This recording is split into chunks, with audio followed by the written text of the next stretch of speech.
Corruption in American journalism, that is the subject of this evening's Talking Points memo.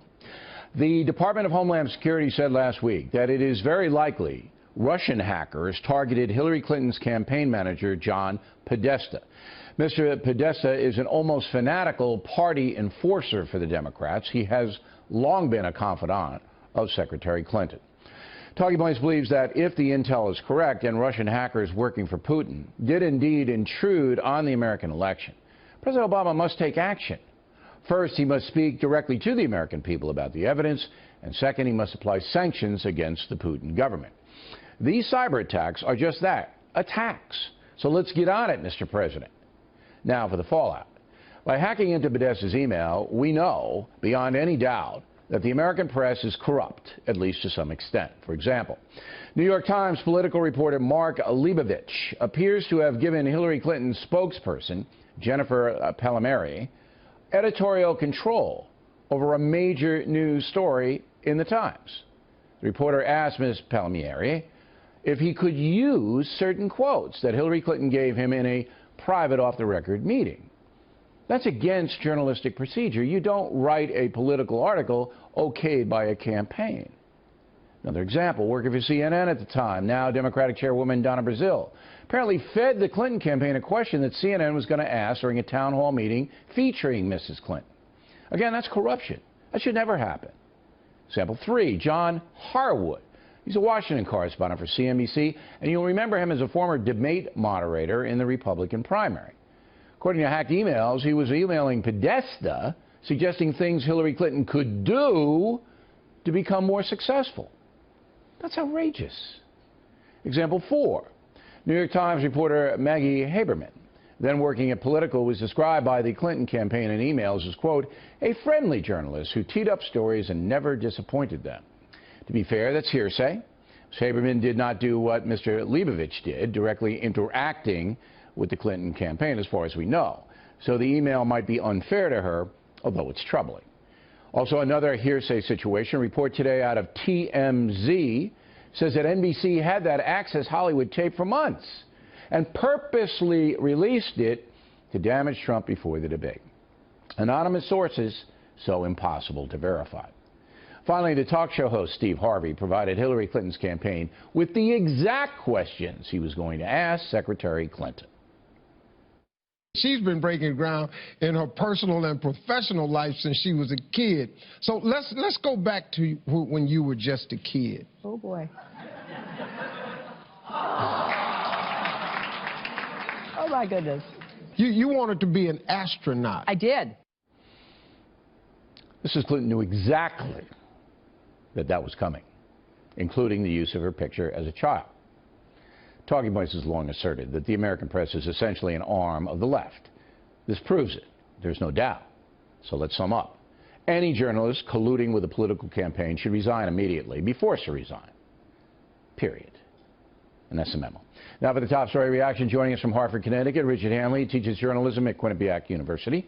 Here in New York City, Merrill Brown, who teaches media at Montclair State University in New Jersey. Your reaction, Professor Brown? Well, I think we have to rank these things. Obviously, we can't condemn Haberman for being liked. We don't have any evidence she did anything even questionable. In the case of Harwood, though, I'm an ex-reporter, and you know yourself, Bill, you would be very uncomfortable giving advice to a campaign person or to any aide in any organizational situation. Journalists don't do that. I'm disappointed in Harwood, and that, to me, is the one that really stands out. I think, Professor Hanley, that the New York Times, though, Leibovich is a big-time political reporter, perhaps their main guy.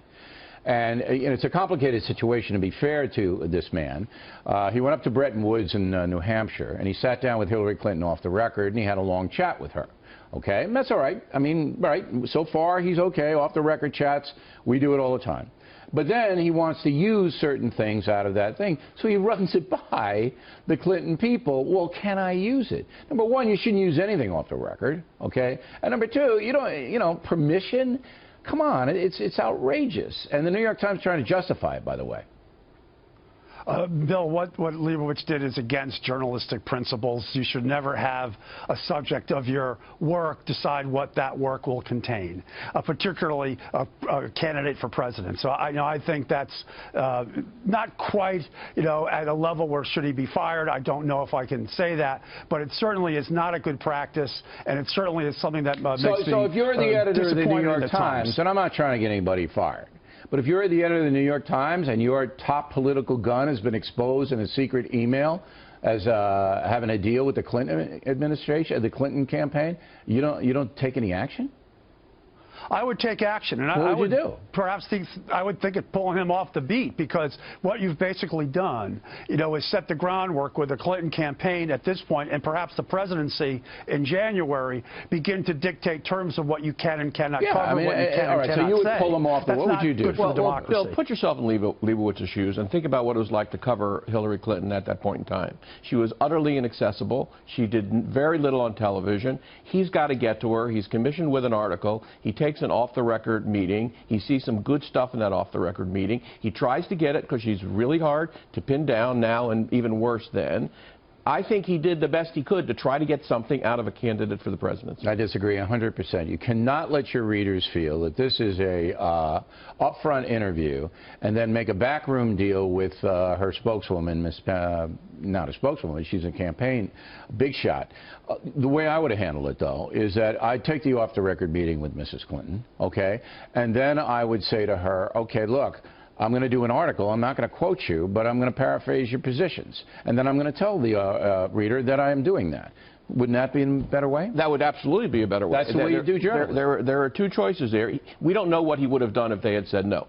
He might have done what you suggested. But you can't do that because it's subterfuge. Trump, Mr. Hanley, said last night on this program that he's seen more piling on than any time in U.S. history. And I agree with him. I think this is the worst covered presidential race in American history, and I'm pretty good on this kind of stuff. I've never seen anything like this, the unbalance of the coverage. Am I wrong? Well, Trump has certainly cultivated the ground for this coverage, by his remarks, his tweets, that's and true, being constantly in front of the news cycle. But that's not an excuse for journalistic people to go after him harder than Mrs. Clinton, who certainly has her own problems. Well, in this case, she is controlling the access, and as Professor Brown points out, access is all in covering politics. No, it's not. I cover it every day, and I don't have access to her. Well, she said she'd come on here, but she hasn't. But I can cover her. I can cover her through other people on a campaign. I can cover her through our reporters. I mean, come on, you don't have to give in to this kind of stuff. Well, that's what I mean, that because reporters want access, they're more likely than not to try to get on the good side of a candidate. It doesn't matter. That's okay. You can butter them up if you want. All right, I don't do it, but you can, and I don't mind that, but not in print. You've got to be honest in print. Now, I know I'm going to get letters that say certain people on the Fox News channel cozy up to Trump, okay? But they're not reporters. All right, they're in the morning people or whatever, okay? And they have a perfect right as commentators or whatever they want to do. If you're a commentator, you can cozy up to anybody. You can do whatever you want. It's not the same standard. We're talking about hard news reporting here, and that's what's really troubling.